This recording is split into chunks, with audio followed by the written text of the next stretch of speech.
1 an. Salut à tous, bienvenue dans cette nouvelle vidéo. Si vous êtes nouveau, n'hésitez surtout pas de vous abonner, activer la cloche de notification, commenter, liker et partager. Le 23 mai 2021, l'annonce de la formation d'un nouveau gouvernement était vite éclipsée par les rumeurs sur les turbulences au sommet de l'État. La clarification interviendra le lendemain par un communiqué annonçant le placement du président Ban Dao et du Premier ministre Mokhtar Ouane hors de leurs prérogatives. Entre 24 mai 2021 et 24 mai 2022, il y a un an, jour pour jour, que le colonel Assimi Goïta, alors vice-président au moment des faits, conduisait la rectification de la transition.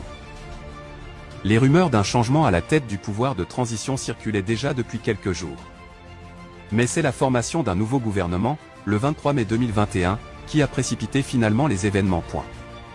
Ce jour-là, le communiqué de la formation du nouveau gouvernement à la télévision nationale a vite laissé place aux rumeurs de l'arrestation du président de la transition Ban Dao et du Premier ministre Mokhtar Ouane.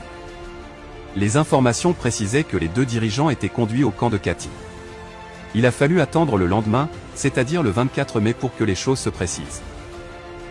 Dans un communiqué dont la teneur a été livrée à la télévision nationale par un de ses proches collaborateurs, le colonel Assimi Goïta annonçait avoir placé le président et le Premier ministre hors de leurs prérogatives. Que reprochait-on au Premier ministre démis de ses fonctions? S'être montré incapable de constituer un interlocuteur fiable, susceptible de mobiliser la confiance des partenaires sociaux face à la crise caractérisée notamment par des grèves. Ce qui n'aurait pas empêché le président de la transition de lui renouveler sa confiance pour former un nouveau gouvernement. Le communiqué fustigeait aussi le fait que le duo Ban Dao-Mokhtar Ouane avait établi la liste du nouveau gouvernement, sans concertation avec le vice-président en charge des prérogatives à lui conférées par la charte, à savoir la défense et la sécurité. Toute chose qui, pour le colonel Assimi Goïta, témoigne d'une volonté manifeste du président de la transition et du Premier ministre d'aller vers une violation de la charte de transition. 9 mois après la chute du président Ibrahim Boubacar Keïta, le Mali venait ainsi d'entamer une nouvelle phase de la transition.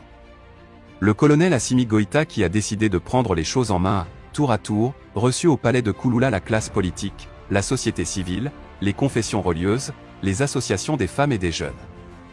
Bref, l'ensemble des forces vives de la nation, pour expliquer son geste. Il a tenu à rassurer les uns et les autres que la transition poursuivra son cours normal et que les délais seront respectés.